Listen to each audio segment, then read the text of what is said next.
Hello and welcome, friends. My name is Dr. Shailesh Agarwal, Executive Director, Building Materials and Technology Promotion Council. And today I am going to conduct another frequently asked question session on a very promising and emerging construction system, namely light gauge steel structural system, also known as cold form steel structural system. For the session, I have with me Professor M.K. Madhavan. Professor Madhavan is a professor at IIT Hyderabad and has been a practicing structural engineer in USA before joining IIT Hyderabad. He is the expert of steel structure and teaches steel design and construction both at undergraduate as well as at postgraduate level. He is also a great exponent of LGSF technology and promoting it through organization of training programs, expositions, etc.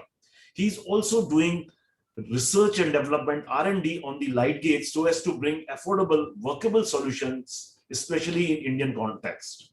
Professor Madhavan is also extending its support in our ministry's endeavor of innovative technology proliferation. Whether it is GSTC or Navriti, our certificate course on innovative technology, he has always been part and parcel of our activities. Professor Madhavan has profound knowledge of not only equipment and machinery required for production of light gauge components, but also knows about CAD support and field level implementation of the technology. Thank you very much, Professor. I warmly welcome you for this session. I'm going to ask you a few commonly raised questions about the system. We will be recording the entire session with the objective that our technograhis who are change agents of innovative and sustainable construction technologies can learn and understand various nuances of light gauge steel frame structures and at the same time dispel their misconception about its use, structure and functional performance, maintenance, etc. Let me also tell you that viewers of this session are not only technical professionals, but also faculty and research students, public and private officials, developers, builders, policymakers, construction agencies, startup innovators, and entrepreneurs. Okay, so before taking up questions, I need you to explain the technology. What is LGSF construction and how it is different than the conventional construction systems in vogue? Okay, first of all, I would like to thank Dr. Shailesh Agarwal for giving me this opportunity. Dr. Shailesh Agarwal and I go back almost like 6, 7, 8 years back when the Housing for All scheme was mooted by the Government of India with the full glow. And he has been a great supporter for this LGSF.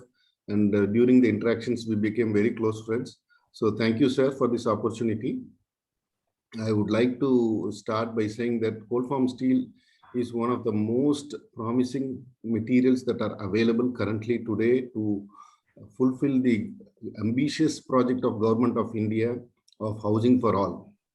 Housing for all is a very, very important need because this is not related to anything, but it is related to human dignity. Housing is a major issue for any country, and India with a nation with 1.4 billion, it is absolutely essential that we provide shelter to our Indian citizens. I cannot see my Indian citizens on the roads without shelters. It is a very, very difficult thing for me. As a civil engineer, I absolutely feel the need to provide the human dignity for such Indian citizens. And our current construction technologies are using materials which cannot fulfill the government need. For example, currently we are using concrete as a major construction material for housing projects, but concrete is having 4 different ingredients. One is cement, number 2 is coarse aggregate, number 3 is fine aggregate, number 4 is water. Water is not regular water, but potable water. So cement is produced from limestone. Limestone sources are fast depleting. Number 1. Number 2, we have coarse aggregate. Coarse aggregate is basically big rocks that are now being produced by blasting large mountains that are there in India, which is again is not sustainable. Number 3 is the fine aggregate. Fine aggregate basically is your river sand, not sea sand, river sand. River sand, excessive river sand mining has been stopped by National Green Tribunal. It is illegal to mine river sand. Number 4 is potable water. You know how difficult it is. Within India, it is creating crisis between states for sharing water, because water is now a scarce commodity and it is now traded commodity like gold, like petroleum and things like that. So water cannot be afforded. So these 4 ingredients that are necessary to make, primary ingredients necessary to make concrete is unsustainable. Hence, concrete cannot be used to fulfill the nation's dream. So we have to look for an alternate construction technology. Moreover, our country should produce, mass manufacture all the components, unlike unlike concrete, which is typically made at the site. So our objective is to move from a wet-based construction, concrete-intensive construction, to something that is prefabricated and done in a shop and brought it to the site and then easily erected. So one such material is steel, but even steel is sometimes expensive because the hot rolled steel is very thick. So we wanted to go for a lighter version of steel, which is cold form steel. Cold form steel is a thin sheet of metal, which is ranging from 0.5 mm to 2.5 mm. And it is typically comes with galvanization, and only 2 organizations produce that. So the cold form steel, although it is light and it is comes in a, in a toilet paper roll kind of thing, in a big roll. Once it goes into the machines and it gets corrugated in the form of a sheets, or corrugations are introduced in the sheets, it introduces stiffness. So stiffness means that it can take more load. So once we can produce all that stuff, we can actually use that sheet to produce cold form decking sheets for composite construction, or we can use columns, beams. Okay, using columns and beams, we can make wall systems, we can make flooring systems, we can make roof systems. Everything can be done using cold form steel. So cold form steel is a material where only the foundation needs to be done using concrete, whereas the entire superstructure can be done within 2 to 3 days if you have skilled labor. So the time for constructing such things is extremely short compared to concrete. And cold form steel, being a steel structure, it is ductile, and hence it is very good against wind and earthquake because of the ductility characteristics that are inherent in the material. So given all these things, I think the need of the hour is for us to change our mindset from a steel concrete intensive structure to a steel intensive structure, and fulfill the government of India's objective of housing for all through this usage of this wonderful material, cold form steel. And not only to mention that cold form steel is highly regarded as a wonderful material for places where you cannot transport all the ingredients that are necessary for concrete. For example, our country has 7 northeastern states where it is hilly. So it becomes extremely difficult to prepare concrete and transport the ingredients required for concrete to such high hilly areas. And in such situations, it becomes a boon. And also for northern Kashmir and other places where seismic is very high, zone 5 seismic, and also India has 7,500 kilometers of coastline starting from Gujarat here, comes down to Kanyakumari, and all the way it is going to Kolkata here. That 7,500 kilometers of coastline is battered by wind every year. Okay, the first 60 kilometers from the shoreline is extremely crucial, and that is where our largest real estate property, most valuable assets of our country are there. 3 major important cities, Chennai, Mumbai, and Kolkata, are there in the coastal line. So it becomes extremely important that that coastline, which is having high real estate value, needs to be protected also. So in such situations, the cold form steel is a wonderful alternative to provide all kinds of structures, and in particular, it fulfills the mission of housing for all. Thank you, sir. I think my next question you have already answered, but again, let me just put that question, and if you want to add something in that, you can add. What are the salient features of LGSF system, and what is its USP? Unique selling point. Okay, so very nice USP. Yeah. Unique selling point is that it promotes sustainability, which means that, say 30 years down the lane, I don't want the structure. Okay, I can actually remove the bolts and sell the structure. Okay, if not as the component, I can at least sell it at a material level. Okay, so think about your grandmother's gold chain. Okay, today also it is very, very important, and it is very, what to say, very valuable commodity, right?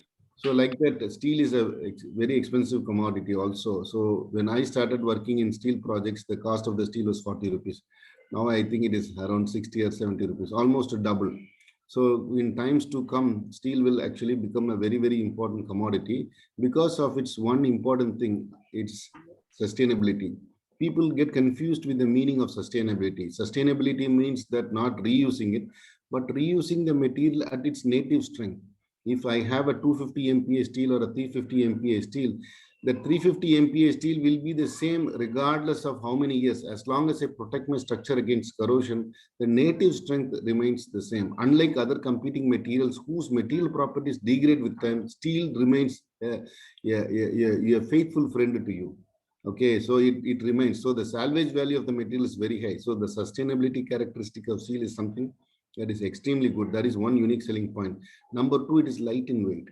When it is light in weight, you know that force is mass multiplied by acceleration. So when you have to get any seismic effects, for example, it is attracted by force, right? The seismic force is mass multiplied by acceleration. Acceleration is something God given. We don't know what is the acceleration that is going to occur at one particular time during earthquake.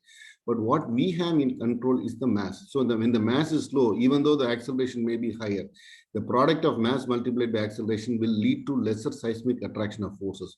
Number two. Number three, actually, because it is ductile, okay, steel is being ductile, the ability to resist that large seismic acceleration forces before getting down, before, collapse is very, very important for us to move out of the structure. So that ductility characteristics extremely high. And more importantly, the time required for constructing the cold form steel is very, very, very low. Okay,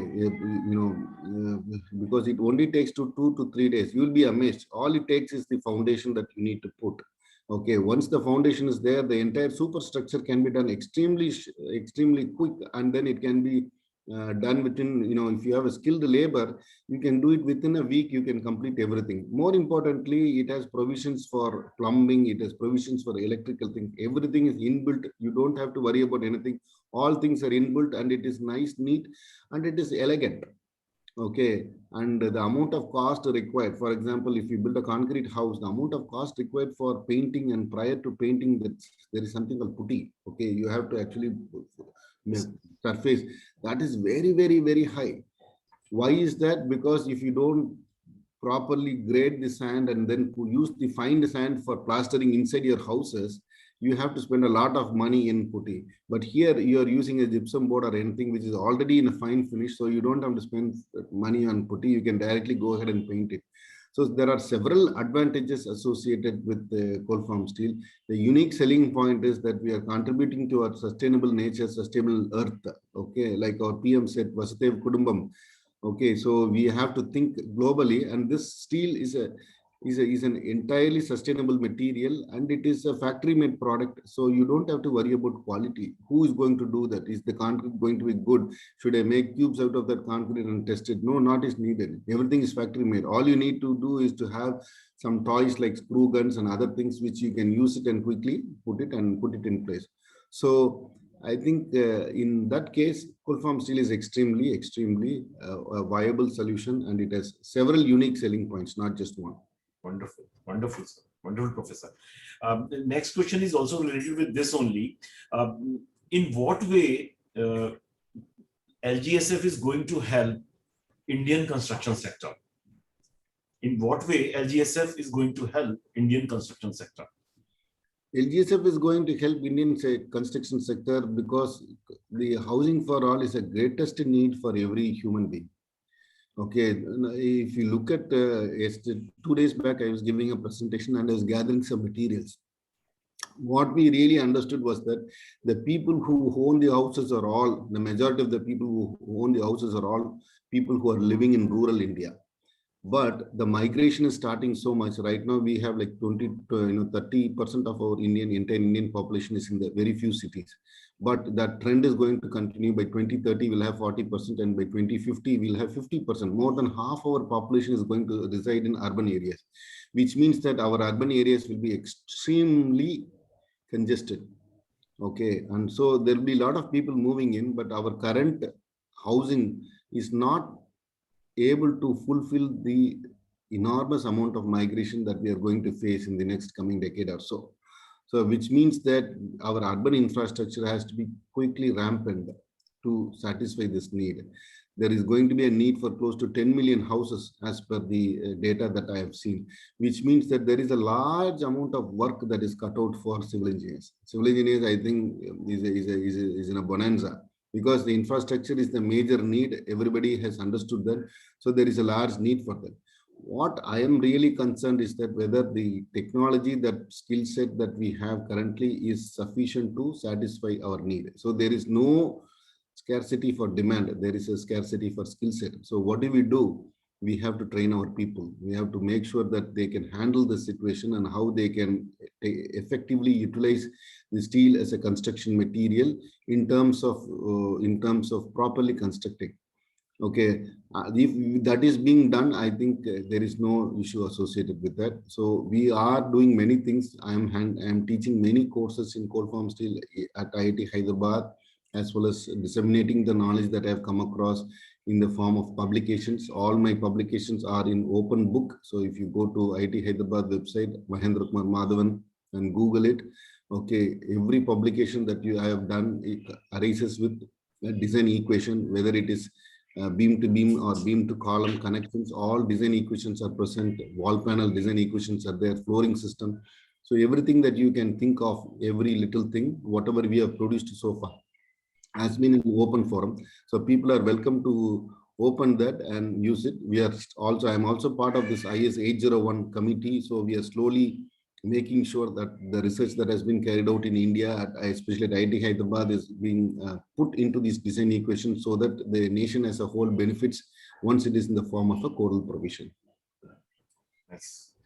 My next question is, since you have been promoting this system in India and interacting with the wide spectrum of stakeholders, what are the apprehensions of professionals as regards this technology, and how can it be addressed? Apprehension is, lack of knowledge creates fear. Okay, so there is a saying in Tamil, so sometimes if you're in the dark, you don't differentiate between a snake and a rope. You think the rope is a snake, but if you put light, it is just a rope, right? So likewise, ignorance is the root cause for everything.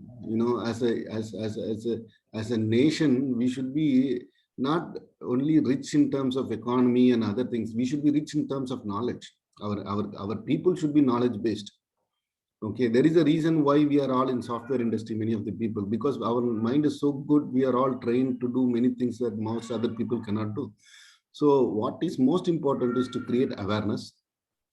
Okay, and then conduct more sessions, disseminate the knowledge, remove the fear.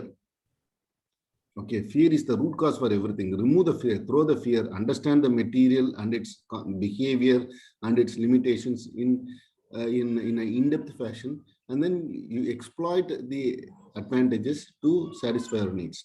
Right now, cold form steel is being used for G+3, something like that, right? We have constructed, thanks to you, Shailesh ji, we have constructed a fantastic 32 apartments here at Gachibowli in Hyderabad for, using the PMAY scheme. But this is G+3. Our goal should go up to G+8 or G+10. That is how we can actually utilize effectively the urban land. In urban India, land is a very primary resource. So unless we properly use what we call as intensified use of land, unless we do so, we will not be able to sustain. So at IIT Hyderabad, we are sincerely working towards how to enhance this one and reach G+8 or G+9, so that using the same amount of land, we can actually construct more houses and satisfy the GOI, Government of India's objective of housing for all for urban Indians. Rural India, it is not an issue, the technology and other things, because G+1 or G+2 is not an issue. But urban India, I think we are working hard towards that using coal form steel. So lack of knowledge is creating fear, and it is all because of ignorance. So once we are aware, completely aware, okay, I think we should be able to easily do wonders. I think very properly put. My next question is, being drywall construction, it is very important that connections between LGSF panels and structural members are proper and rigid so as to have structural integrity. How connections are ensured in this system? Connections are key elements. Okay. Connections are key. One thing that you would be really amazed, Shailesh ji, is that people don't make big mistakes, $1 million mistakes. People make only 1 rupee mistakes. Because the screw is 1 rupee 25 paise. Okay, that self-tapping screw. And some of the papers that I've read, that during the cyclone in Odisha, okay, I think cyclone failing in Odisha, many of the structures failed simply because when they were attaching the CFS, this thing, to the bottom of the ground, they did not put proper anchors, or they skipped one bolt in between them. So that actually removed your structure from the foundation and it threw it away. Whereas the structure was intact. The connection is not good. So it is very, very important that we pay attention to details. So there is a saying in the US, the devil is in the details. Okay, so we have to pay, as engineers, we have to pay attention to details. Details are very, very important. Connections are extremely critical because they are detail oriented. So, for example, we have studied at IIT Hyderabad the exact amount of screw spacing that is required. So many times when I look at structures, and I suggest many practicing engineers, don't go for a screw spacing up to 300. It is not good. Please reduce it by half and put 150 mm spacing when they are connecting, for example, whatever gypsum sheathing, or with cold form steel, or plywood with cold form steel, or particle cement board, or fiber cement board, FCB or PCB, whatever it is. Please do not exceed 150 mm. Have a spacing 150 mm or less, so that it becomes an integral part of the structure. And the reason I say that is not only because it will be integral part of the structure for exterior purposes, but I also have done research and have proved that this closer spacing actually enhances the integrity of the structure by contributing. So what we think as a non-load bearing or non-load carrying member, such as gypsum boards and other exterior sheathing, becomes an integral part of the structure once you put a closer spacing. So they will actually help you reduce the amount of steel that is actually necessary. If you look at cold form steel construction, many times ignorance leads to ultra conservative methods of construction. Too many members are there at many locations, and one wonders why they should be. It's not a steel house, it looks like a steel cage. Okay, this is not like a zoo. It is a people who are going to stay inside. So we should not create a steel cage, whereas we should produce a steel building or a house. So many of the redundant materials can be removed if proper understanding is given. Number one. Number two is that training to the people who are actually doing that is extremely important. The screw, how much the screw has to go, how flush it has to be done. Everything has to be done properly. Okay, we have produced a paper and has been published in ACE, American Society of Civil Engineers, Journal of Practicing Engineers, or something like that. Okay, practice periodicals, Journal of Practice Periodicals in American Society of Civil Engineers. Last year we have produced a paper exactly highlighting all the reasons for this one, and how screw is an important component, connection is an important component, and how we should select, what are the criteria for selecting it, how we should do, what are the errors that we found out, especially with the project that you gave. And we have acknowledged also BMTPC for giving this wonderful opportunity to understand in detail the actual practical aspects of that. And we have highlighted that, and we have published that paper. Please welcome that and read all the papers. And if you have any questions, don't hesitate to ask us. Thank you. The next question is also related with this only. I am sometimes, Professor Madhavan, I'm sometimes confronted with the question that there is always a gap between LGSF panel and beam and columns, which are also of LGSF or steel, leading to leakages of water at the later stage. So how this can be addressed? LGSF panel and You have a LGSF wall panel. So you are right. putting LGSF panel and then dry wall, you're putting cement board, and it's being, installed on a already, erected steel structure or a light gauge frame, or comprising of beam column, and then you have a depth sheet and all. So being drywall construction, in fact, one of the academic institution, they asked me that, sir, you gave us the technology was very good, but during monsoon, we found water coming out, and we didn't know the source. And then later we found that there was a slit between the soffit of a beam and this wall panel. Okay, that is poor implementation. Okay. So how this can be addressed? I just wanted to know. Yeah. How this can be addressed is paying attention to details. The quality control has to be absolutely good. Okay. More importantly, our people, sometimes I hate to say that they are penny pinchers. Yeah. Okay, penny pinchers means that you don't worry about the quality. All you worry about is the cost. Sometimes, there is a saying, if you give peanuts, you'll get only monkeys, right? So Yes. sometimes the guy has to be properly paid, and you have to bring in someone who's good at it. Okay, so I think the key reason for that, I would say, is that improper quality assurance and quality control at the site. If that is maintained properly, I think that it should be extremely, it should not at all be a problem. If it is the case, it is not a problem with the technology, because the technology has been used in elsewhere in the Western world. They don't complain about all these things. They have much worse conditions of wind and snow and all kinds of stuff. It's just that our implementation people have to be trained much efficiently. Okay, but having said that, these are all bugs that is not necessarily for CFS. It is a bug that would have happened for masonry construction. It is a bug that would have happened for concrete also. Yes. People over the years learned how to overcome that, how to solve that problem. We are now at a phase that we are going through this implementation, and then we are facing this problem, which is good. Now they have accepted the technology. Okay, they are building buildings, and now they are talking about fewer smaller problems. So which is actually heartening for me. And eventually we will be able to figure out that, and then we'll go. So most importantly, as I told you, is to pay attention to details while constructing, making sure that everything is being done in a proper fashion. So I don't think there would be an issue with this one. We will just overcome this. Please pay attention to details. Wonderful. That is all I would like to say. Wonderful. I mean, this will help in confidence building for sure when it is coming from your mouth. Okay. Next is as regards LGSF wall panels, there are several options available with regard to outer faces and hollow core. You can have cement board, MGO board, you can have a hollow core of lightweight concrete, or you can have rock wool, mineral wool.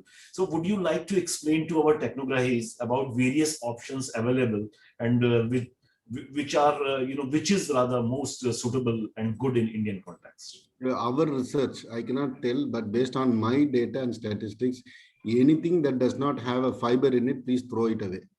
Okay. Okay, the gypsum board is absolutely useless. I hate to use the word. It's absolutely useless, quote unquote. Okay, because it does not contain any fiber. It is only powdery form. The moment you pour water accidentally, it's gone. Okay, a house cannot be like that. Okay. Okay, so even gypsum, if it is with fiber, I think I would give weightage to that. Okay, the most reliable thing that we have come across is with one organization. I don't know whether I should use the name or not, but it has a lot of fiber content in it, and it has been extremely useful. Okay, even particle cement boards does not perform very well. Okay, there is an organization in Hyderabad from which we purchased it. It was not working good. Gypsum board, no. But the fiber cement board was absolutely good, because what we realized was that the failure happens, but the fiber is so good that the fiber does not let that come outside. And it was very helpful to make sure that the screws were staying in place. If the fiber would not have been there, the board would have come, the screws would have come, and within no time it would have collapsed. So our test results indicate that any type of board that has A large amount of fiber content is extremely useful, not only for, extremely useful for as a structural member. But when it comes to interior part of the structure, after the fiber boards, then you can put the gypsum board. I'm not saying that gypsum board should not be used at all in cold form steel construction. I'm only cautioning the use of gypsum board as a load carrying member. Okay, gypsum board can be used because it serves a different purpose. Your cost will be reduced in terms of putty and other things where you can directly paint the structure. It gives a very clean, neat, nice look. Okay, that is unparalleled in gypsum. That is a different issue. But when it comes to load carrying capacity, when the screws are directly attached to your board and the cold form steel member, I think any material that has gypsum board, any material that has fibrous content, more amount of fibrous content is extremely good. And the rock wool and other things are materials that you put inside. Yes. Inside. That is for one purpose, that is to make sure that you don't experience extreme weather conditions during cold climates or hot climates. So that is a necessary thing, that is basically more like your blanket or a sweater when you go outside, right? You cannot, that's how it is for it is basically a sweater for your entire house.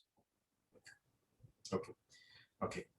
Next is, there is general perception that LGSF wall panels sound hollow, which is not comfortable for the occupants, as we have all grown in buildings with solid walls having metallic sound.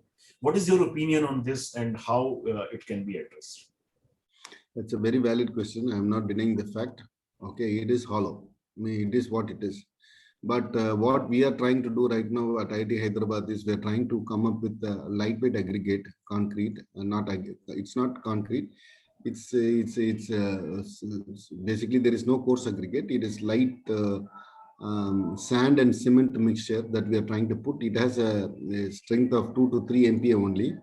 Okay, it has more porous content. So some people call it a cellular concrete, some people call it as porous concrete and things like that. So we are trying to experiment that so that it gives you the feeling of goodness.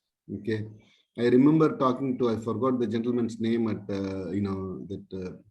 HPL Technologies. Okay, what is his name? I forgot. Mr. Goyal. Goyal, very nice gentleman. Okay, he once asked me that if I have to play cricket using the wall panel outside and I have to stack, say, some grains on top of it, would your structure be able to withstand? So that is a very valid question. So we are trying to fill it up with this thing with very lightweight concrete, so that will make sure that it gives the hollow feeling of that. Okay, but in terms of structural load carrying capacity, there is no difficulties or there is nothing to be worried about. It's just a sense perception. Okay, but I do agree the fact that there are many types of boats that are coming that are soundproof and boats that we need more research into that areas. But as of today, my feeling is that there is a proper transfer of force, transfer of sound from one wall to another wall, and that is not necessarily because of the gypsum board and other things. It is because of improper sealing at the top. Then I am inside a steel building. Okay, my office is inside a steel building, not here. I'm right now talking from Chennai, but my office in Hyderabad is inside a steel building where I can hear the conversation that my colleague is making, not in fully, but in terms of some noise and other things. And it becomes extremely difficult, especially when we both are actually teaching classes. Okay, because I'm also teaching online classes. He's also teaching online classes at the same time. So I have to see if he's there, I'll go home and teach from home. So the reason I found out is that there is an improper sealing at the top. So if you put proper sealings, proper sealant, that will actually arrest 90%. Okay. But at the same time, I don't want to deny the fact that cold form, hollow panels still do transmit some amount of noise. There is no doubt about it. That is absolutely a valid concern. And that is a reason that we are working at IIT Hyderabad to make sure that we come up with some materials, basically infill materials that is not for strength purposes, but for other benefits such as, good feeling of the wall. So it's a solid wall appearance, and which is basically mimicking concrete, because our mind is tuned to a concrete structure. We are just mimicking the concrete structure, and also to make sure that there is no sound transfer between two hollow sections. So major thing is improper sealing at the corners. If you put proper sealing at the corners, 90% of your problem is done. The 10% of the problem is what we are working on, is my opinion. Yeah. Next is, regarding floors of typical LGSF construction. There are many options, such as you can put cast in situ RCC slab, you can have deck slab with profile sheet, or you can have slab with LGSF lattice girders. So which is most suitable and prevalent, and what do you recommend in Indian context? For flooring? Yeah. For flooring, right now, what we have observed is that the truss type structure is extremely good. That is my feeling, okay? But at the same time, what I am really concerned is that if I take a steel structure, I should be able to dismantle all the components of the steel structure, okay, take it to another place and then do, reconstruct the entire thing. But the major hurdle here is that the flooring, because the flooring is made from concrete. Okay, this is something that we wanted to avoid. So at IIT Hyderabad, we are coming up with the floorings that can be easily transported and put inside with the help of bolts. We call it as demountable construction. So basically, we have a cold form steel, and then we decking, and we pour concrete. On top of it, we have a hot rolled steel plate. So once we have this becomes a component, and this will actually ensure that you can promote what is known as a circular economy. So basically, you can recycle the product all the time, and even after 30 years of lifetime, it still holds good. So a series of that plates and are properly anchored by means of bolts at those locations, and then you put the flooring material and other things. You will never know that this is made from a steel deck sheet. You will never know that. That is something that we are working on. We have got very good promising results, and we wanted to quickly implement it. So that way we will promote every component of the entire steel building can be reused or can be taken to a different site and can be used. So that is what we are working on. As of today, the technology that can be currently implemented, in my opinion, is your truss type systems that is promising. Okay, anything because the truss inherently has depth, and also the truss has openings, so you can also put your HVAC, heating, ventilation, air conditioning units, or any kind of openings or wires. Okay, all can be hidden. So you don't need additional space for that you can easily put inside that truss. And the truss, because it is little deeper, actually produces more moment of inertia and gives better strength for your flooring system. So that's my answer. Very nice, sir. Very nice. Next is, how do you rate functional performance of LGSF buildings in terms of thermal comfort, fire resistance, water tightness, and indoor air quality? See, sir, please tell me first one. What is that? Yeah, I'm talking about, most of the time about, yeah, I will tell you thermal comfort, fire resistance. Thermal comfort. Yeah. Okay, let me answer thermal comfort. Thermal comfort is quite possible if you use rock wool or the technology that we are promoting right now with the infilled concrete. Once you have infilled concrete and you have sandwiched between them, in such situations, you may not be able to use, for example, gypsum boards, but we can use cold form deck sheets, and then on top of it, you can put your gypsum boards. So that is something that we are working on, which will absolutely solve your thermal comfort issues associated with that. If you put rock wool, or sometimes you use what is known as aluminum bubble. So we have aluminum bubble, that again, it can be easily helpful. People sometimes have a misconception when they say that it is a steel building, that every place there will be steel. It's not the case. Steel, even though it is a steel building, is just studs with a lot of open spaces. The open spaces are just filled with rock wool and other things. So unlike a concrete structure where every part of the structure will be made of concrete, steel buildings, the load carrying capacity is, depending upon the load carrying capacity, there is a column, and then there is a 600 mm spacing, and there is another stud. Actually, the stud is a very small. It is a C channel with 1 or 1.5 mm thickness. That's all it is. So it is not going to create so much of heat as we think in terms of a steel container. Okay, people get confused. Cold form steel houses are different from cold form steel containers. That in a container, for example, people have made innovative things of containers with doors and openings, right? And then they use it as construction trailers and things like that. That is not the case with cold form steel. Cold form steel, it is sparsely spaced. So most of the structure are sparsely spaced.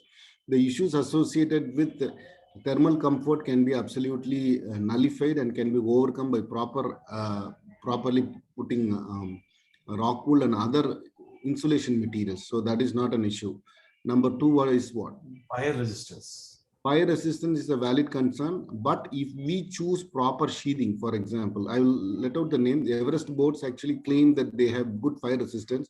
I cannot tell that without testing, but I can tell you that the Everest boats has a lot of fiber content, and our research results indicate that it is extremely good for lateral loading, because the amount of fiber content is so good that none of our specimens failed. The screws were intact even after failure, and we are holding the load. Okay, the highest loading curve capacity that we got is for the Everest boats, simply because they have more of fiber contents. But they also claim that they have chemical compositions that can actually protect you from fire resistance, or they can give you a proper fire rating. Okay, no, every material is subjected to damage due to fire. It is just the intensity of the fire that is in question. Okay, so here they say that it can give a better fire resistance performance. Okay, that is possible. Other than that, in addition to this, there are two things. One is an passive resistance against fire, and another is an active resistance against fire. Okay, if you provide proper escape routes in a building, then the fire, that is called a passive resistance. Basically, you can escape the fire once it comes out of the building. Okay, the active is how to defend your structure against fire. So the objective of having a fire resistance material is that it is not that it is going to save the structure, it is going to give you enough time for you to run out of the structure. So mostly it is not an issue, but if you're going to build a hospital, for example, where the patients may not have the same strength as the occupants of a house, I think you need to pay much more attention in terms of escape routes, and then so that they can easily come out of the building, and then a much superior material has to be put, so that it gives more time for the people for the patients and other people who can slowly come out of the building. So that is where you have to pay more attention. But mostly if you put that proper board that has proper fire resistance, I don't think that is an issue. So the issue is not with the steel, the issue is with the proper selection of sheathing boards that are covering the structure. Next functional parameter is one more thing I wanted to tell. Please go ahead. The material properties of steel will not degrade until it reaches, say, 250 degrees Celsius. Okay, only after reaching the 250 degrees Celsius, the material property degrades. Okay, but 250 degrees Celsius is a large amount of heat required to generate 250 degrees Celsius. Until then, the Young's modulus as well as the yield stress of the material is almost intact. It may be 1 to 2% decrease, but once it crosses 250 degrees Celsius, then it suddenly comes down. Okay, one thing that we need to understand is that people will not survive until 250. Yes. Okay, beyond 100 itself, they are all gone. And the major reason people die is not due to fire. It is the smoke, that inhalation of the bad gases that people. Yes. And so this issue is not particularly for cold form steel. This issue is for every building. Yes. Because when you have a house, you will have a furniture, you will have other things, you will have books, this, that, and they're all actually fuels to this. And they'll produce your plastic chairs, for example, that you use now, very commonly used now. When you heat that plastic chair, it gives a very toxic, gases. You inhale the gases, then fire is not going to kill you. The gases, toxic gases, are going to kill you. And so it's not that people who are in cold form steel houses will have plastic chairs, and those who are in concrete houses will not have plastic chairs. Plastic chairs are plastic chairs, right? It's a everyday ingredient, right? So the door you see at the back is a plastic door on the right side, right? So these are all things that you have to keep in mind. So fire is, I'm not denying the fact that fire is an important thing, that we have to design the structure for fire and other things. But far more worse than fire is your smoke. And before it reaches 250, everybody is gone. So are you trying to protect the structure or trying to protect our Indian citizens? Okay, life is more important than the structure. So in such situations, I think we have to provide proper escape routes. Okay, and then we should make sure that they escape the building easily. I think Very wisely answered, I think. Very nice. Next functional parameter is water tightness. Water tightness. Water tightness again is an issue associated with constructability. Okay, proper sealants will give you water tightness. Okay, if you put proper sealants and if you do everything properly, it's not at all an issue. The issue here is that basically the dimensional accuracy of the materials is extremely important. Unlike any other material, cold form steel has extreme dimensional accuracies because the machines that are being used, they cut up to less than 1 mm accuracy. So you cannot expect that kind of thing in any other material. So if you do all that stuff, the material will be perfectly done very well. Say for example, if you have a window and then you put openings and other things, you should make sure that the edges of the windows are properly sealed, the corners are properly sealed. So this comes with the territory. If you're going to use a cold form steel structure, it is absolutely essential that water tightness have to be maintained. And water tightness can be easily maintained by providing proper sealants and making sure that it is all done properly by proper quality control and inspection. So the guy has to be there 24/7. I mean, my experience is that even if you are going to, doing concrete structure or steel structure, area structure, if it is your structure, mostly I suggest people to get retired, and then start building their house because you need to be there 24/7. There are 1,000 things that could go wrong in a structure. And it is absolutely essential that you pay attention to details, not only from the constructor point of view, from the owner's point of view also to check, double check whether it is being done properly to get a quality product. Yeah. Next is, would you like to comment on indoor air quality? Indoor air quality, why is air quality a concern? Because, there is a constant debate nowadays that the concrete structures we are building, because of the kind of paints, pesticides and other treatment things and synthetics we use, the indoor air quality is worse than the outdoor air quality. We talk about air quality index of outdoor air, but there are several studies which shows that the kind of chemicals and putties and other things we use, indoor air quality is 3 to 4 times worse than the outdoor air quality. So, one of the functional parameter when we talk about emerging construction system is indoor air quality. So I thought you can just indoor air quality. I really don't see. If you in the US, when you go to graduate studies, they give you a room with no windows. Okay. So that you focus on studies and not do anything else. Okay. So if your office is without any windows, then it means that you are at the lower end of the totem pole, the lowest. So if you have proper air conditioning, proper openings, more sufficient openings, and open it. Why is there an indoor this thing? These are all construction materials. I do understand the fact that these contains chemicals, but there is no other way. Unless we come up with an alternative construction technologies. But at least for steel, I would say that the amount of chemicals involved is very, very low. Yes. You have gypsum boards, you have screws, you have cold form steel sheets. What else do you have? Nothing. The floor is made from recycled concrete. That's it. Yes. So the amount of this thing is very, very low. I would say so. Paints, good quality paints are there. Yeah, one of my student, I will tell you this. He is from farming background in rural Tamil Nadu. He was doing PhD. He told that he raises, that we call it as manjal. I don't know what is the turmeric. Turmeric. Turmeric. I thought the turmeric he is going to sell it, and he says a huge amount of turmeric. He sells it to a paint manufacturer. I was shocked. Why paint manufacturer would purchase a turmeric? He said that this is an organic paint. So they actually purchase turmeric, mix it and grind it and they make organic paint. So paints are coming up with organic paints. Okay, I was first intention was they are going to make a powder out of it and use it along with chili powder for cooking purposes. And he gave me a different answer because he says that I make more money by selling to a paint manufacturer than by selling to some other for cooking purposes. So they are also coming up with organic paints, and turmeric they are using for yellow color thing. So I am sure that they would use something similar to that for other things. Okay. So paint, again, if you're very careful and you choose a good quality paint, you should not have any trouble associated with that. Okay. But I would say one thing that really concerns me, I would say, is especially the mixing of fly ash with concrete. Right now, what happens is that we are actually mixing up to 30% of fly ash with concrete, and we call it as PPC. In my opinion, it is not the right thing to do.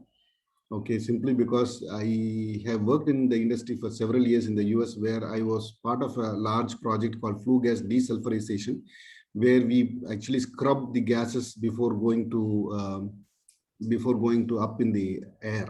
So stacks, right? So the coal was a major ingredient for doing all that stuff. So we get fine ashes. The fine ashes now gets mixed with limestone, and then you get gypsum and other products.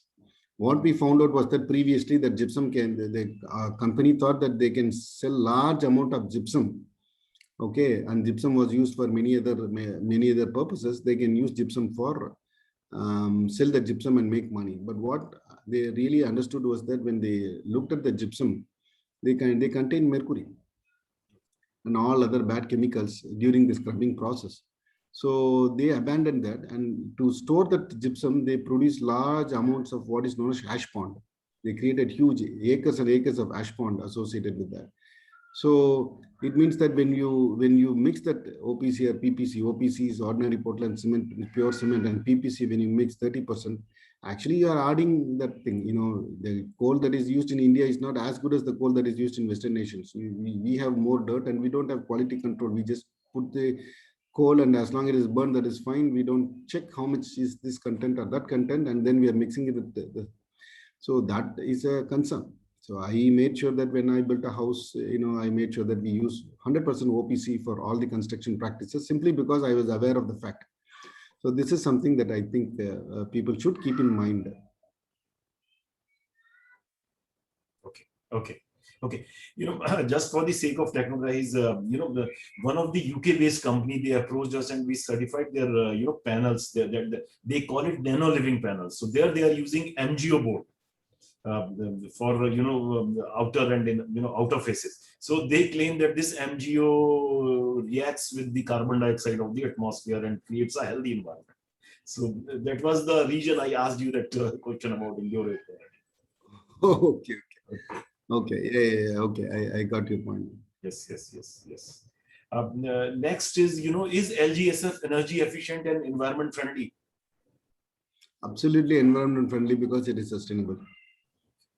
Okay, absolutely environment friendly. Energy efficient. I don't know what to answer. It doesn't energy efficient in terms of proper heating and cooling. Perhaps yes, if you put proper rock wool and other things where you may have to, I would say a study has to be done. I mean, it's very difficult to answer, yes or no easily. Energy efficiency in terms of what? Should I use lesser power, or what exactly do you mean by that? Yeah, you can say the HVAC load will be less than embodied energy. I mean, there are two things only. One is the operation. Embodied energy is absolutely low because it is steel intensive. The embodied, the amount of carbon footprint in a steel is much lower. Just I looked at it, it is only 2%, whereas concrete is 4%. And then steel can be recycled. The concrete cannot be recycled. So the embodied energy obviously is much lower here in this kind of construction. So that is not an issue. The concrete that you can use for your foundation can be recycled concrete because it is light in weight. Okay, because of cold form steel, you don't have to have a bigger foundation. So all these things actually add up. And the construction, one important thing I would like to say, we are talking about energy efficient, other things, that one thing that comes to our mind is the safety of our construction workers. Unfortunately, in India, lives are very cheap. I hate to use the word; it's very cheap. So we don't worry too much about the health of our construction workers. Most of the accidents that are happening at construction sites are not recorded. Our construction companies are not held responsible for the number of construction accidents that happen at the site. Unlike in the Western nations, where there is an accurate count of what happened, why it happened, how to nullify this, and how to ensure that this will not happen at future things. The primary reason that accidents happen at construction site is the movement of the trucks. Large movement of trucks cause large disturbances, and many people get killed because of lack of coordination and other things. And why is large movement of trucks coming? Because one truck has to come with cement, one truck has to come with the coarse aggregate and fine aggregate and things like that. So because of all these things, the chaos happens at construction site, and then there is a lot of other noise pollution, environmental pollution, dust pollution. Your neighbors start complaining. All these things do happen. Okay, so one of the ways in which we can reduce all this stuff is prefabrication. If everything is done at the shop and then we bring it in and then we bolt it in and we quickly erect the construction, so this construction is quicker, efficient, and it will result in lesser loss of lives. Okay, more importantly, people don't even understand that most people die when they are working intensely with cement, because the cement is a very fine particle. Okay, when you empty the bags, when you continuously empty the bags, you do it for 1 or 2 years. Actually, the guy has a very short life because the small fine particles enter and get stuck in the lungs. Okay, and so that is a huge health hazard. People don't talk about it. It is like asbestosis. It is called cementosis. Okay, inhaling fine powders. No, I'm not joking. This is, you can Google it. Cementosis is a disease. Yes. It is a disease. People get killed. We don't record it. Okay, so we are creating one place. We are creating a society which talks about sustainability, higher this thing, that, and this, and other thing. We are creating our people who actually can be productive workers for the rest of their lives, or we are killing them simply because we don't take proper precautions to protect them. We don't have masks. We have masks for what? This all this corona and other things. Do we have masks for construction workers? Have we ever seen anybody wearing a mask? These are all very fine particles, and that could kill them over a period of time. Very valid. So construction sites, actually accidents happen in terms of movement of the trucks and other things. Emptying the cement bags is a huge issue that happens. We don't pay proper attention to that, and these are all things that we need to take into account. Either we handle them or move to an alternate construction technology where everything is prefabricated at the shop. Okay, brought it in, steel, everything, bolt, whatever it is, come, put it here, assemble it, and quickly do the construction. So your construction time is reduced, your efficiency is increased. People actually do not have to work in open conditions. It's extremely difficult. I hate to say all these things. There are people, ladies, there are working in construction sites, and then there is no toilet. What do you think? A lot of the things happen because they cannot urinate at time. Because they don't have proper toilets, the urinary sac gets full, and then they cannot express that, and they keep on working. This is a human issue, and we don't pay attention to all that stuff, and this is inhuman. We don't want such construction practices to be promoted in India. We want to have all Indians equal access to all kinds of facilities, and then we have to give equal opportunities for their growth. Unless we do so, we cannot claim ourselves to be a developed nation. Development is not simply because we have more money, or we have more buildings, or we have more this and that and other things. It is not the case. It is the quality of the Indian citizens that we have to care about. Their health is of utmost importance. Okay, their physical quality life index is PQLA is one of the important parameters that we have to make sure that they have. These are all things that we do not even pay attention to them. Paying attention to details in the construction site. If there is a large construction site, how many toilets have to be employed? What is is there a separate toilet for the women? How many women should be employed? All these things, we don't care about that. Many times we see reports that the lady would be working, and then next to that place there would be a child, there would be a newborn child.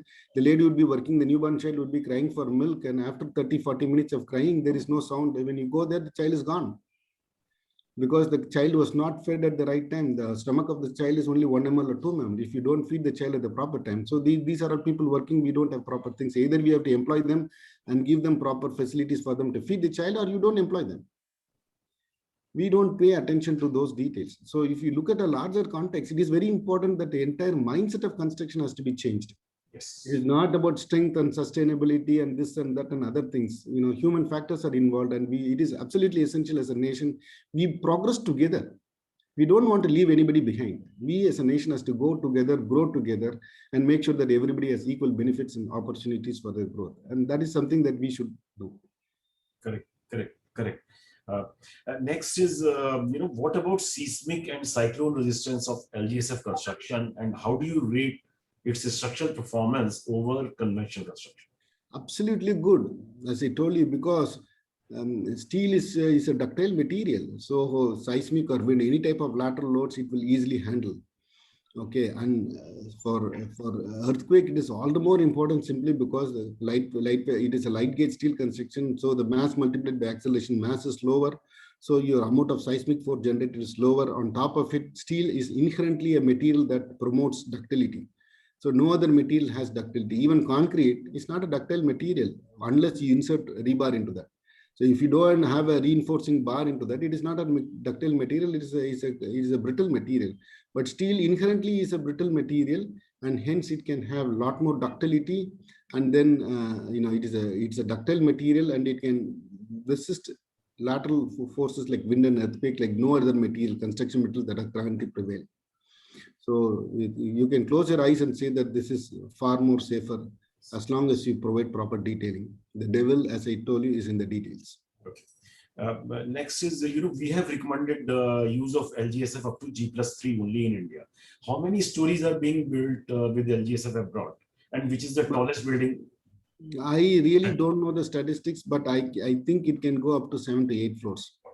Okay, but the government of India has to provide funding. Right now, they are not providing funding for coal farm steel. I have been writing proposals for the last 4 years to SERB and DST and knocking doors at Ministry of Housing, Ministry of Steel. Nobody gives funding.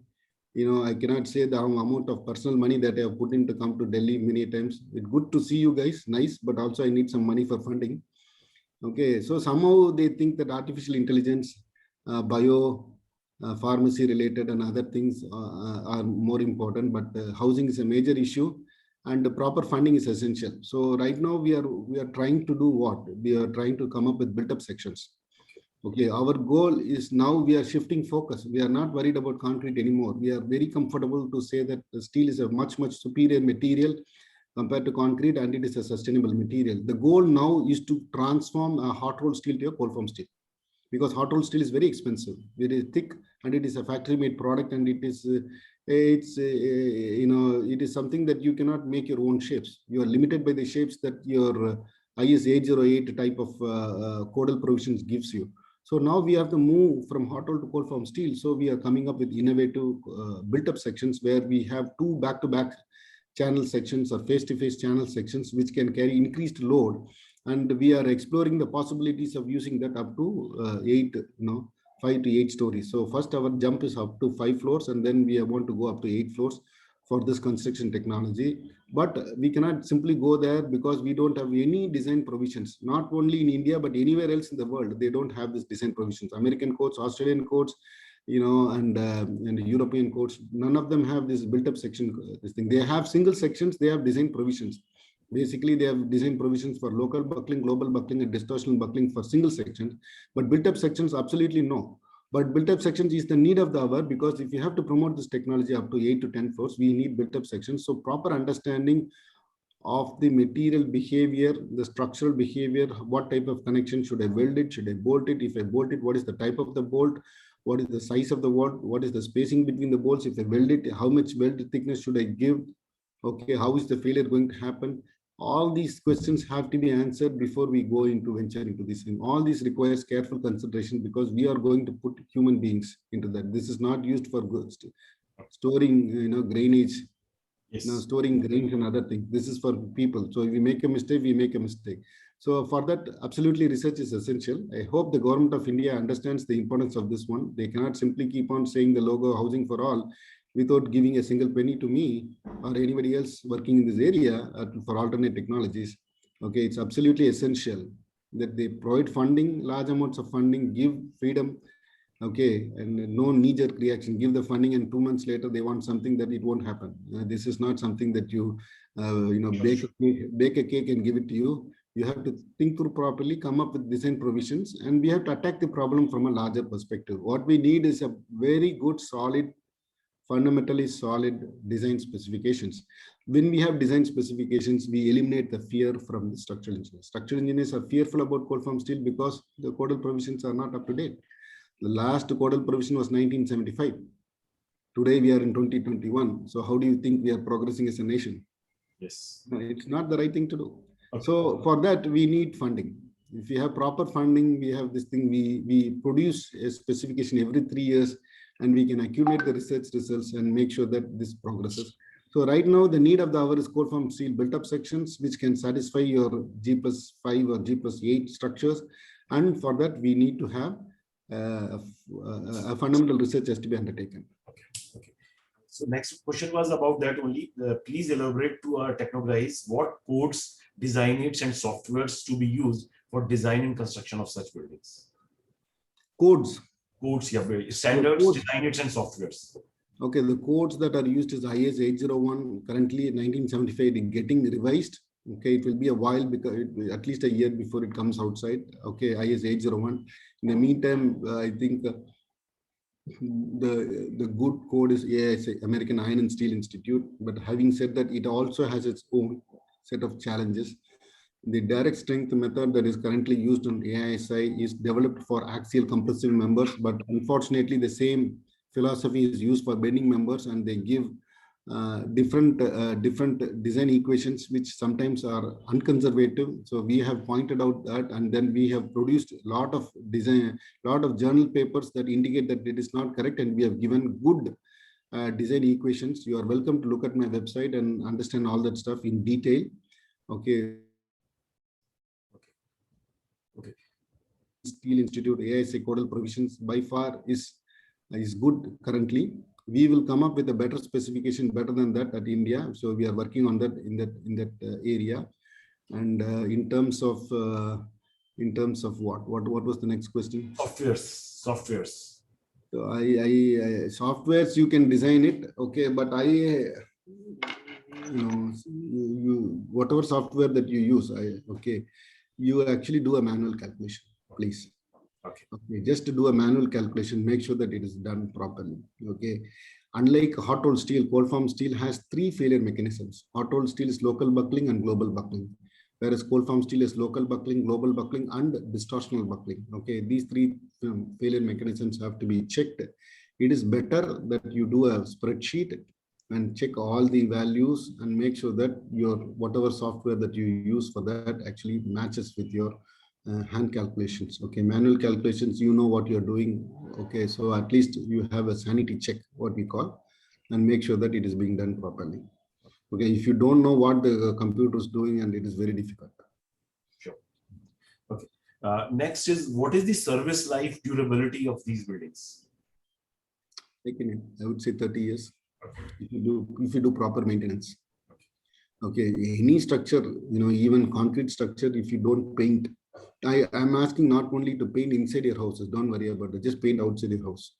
You just paint outside, because that is where your attack of the gases that come outside of your automobiles start eroding your exterior structure. So just do a whitewash or a paint. I don't want to tell the paints, a lot of exterior paints that have come, once you paint it, it will come for at least 5 to 10 years without any trouble. Most importantly, before painting it, make sure that the previous paint is completely rubbed off. Otherwise, if you paint on top of it, the entire paint will come in no time. So spend more time on removing the previous paint. Proper friction should be there, and then you put the first coating, primer, this and all other things, and you do a proper painting. So likewise, steel structures, if you do proper painting and proper maintenance, make sure that everything is taken care of, it will easily come for 30 years. So use the structure, don't abuse the structure. Wonderful. Now, last few questions are, how do we carry out maintenance of services, namely plumbing, electrical, sanitary installations, sewerage pipes after building is put to use? Do we require special training or to the inhabitants, or there is a SOP? No, there is not a special training. What we do is that we are hiding the plumbing and other things inside the gypsum board. Okay. So there is a screw associated with that. You remove the gypsum board by the screw, and if you reverse that, it will go the clockwise, and if you reverse that, it will come in counterclockwise, the screws. So either screwing in or screwing out. Right? So if you see, identify the screws, take that place where you think there is an issue, and you look at it, and you can fix the problem, and then you can fix it. So it is like a regular plumbing issue. Okay. Except that the plumbing things are hidden inside that cold form steel, sheathing, the gypsum sheathing or any other type of sheathing. And so it is not at all an issue associated with that. You can easily do so. It's no special training are needed, as long as you know how to use what is known as a screw gun. it should be okay. This is like a toy, once you do 2 or 3 times, you really like it. Okay. Yes. And my last two questions, the last one, the most prevailing question being asked by everyone is about cost. So what is the cost of such buildings in comparison with RCC buildings? Okay, I will tell you this.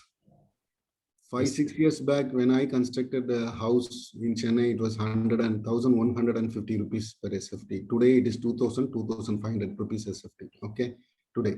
Wonderful. And I am pretty sure that the quality will not be the same because we don't have river sand. I used river sand. Today, we cannot have river sand. So, absolutely, there is no possibility of the same thing. So, we will have crushed this thing. So, the cost of concrete has risen tremendously. I don't know much about the actual cost for CFS, but I know from talking to people, it is around, say, is around 1,800 to 2,000, something like that. So now, if you compare a correct comparison, you're comparing 2,500 rupees in concrete structure compared to this one. So obviously, this is a much better alternative, quicker, faster, efficient, sustainable.